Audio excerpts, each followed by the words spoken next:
Mwanaume mwenye umri wa miaka 36 kwa jina Bernard Kipkoech ameaga dunia baada ya kudaiwa kuchomwa na mkewe wakati wa ugomvi katika baa moja eneo la Chepalungu. Kamanda wa polisi wa Bomet, Edward Ibwanga, amesema kwamba mshukiwa alivunja chupa ya bia na kumchoma mumewe shingoni kabla ya kufikishwa hospitalini katika hospitali ya Tenwek ambako alithibitishwa kufariki kutokana na kuvuja damu kupita kiasi.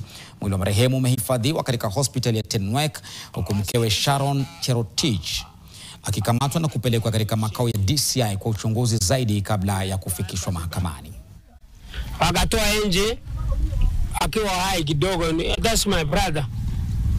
Kila alikuwa nje, damu ilikuwa bado inamwagika. Mama mmoja anaitwa Sharon Cherotich ambaye alikuwa bibi yake.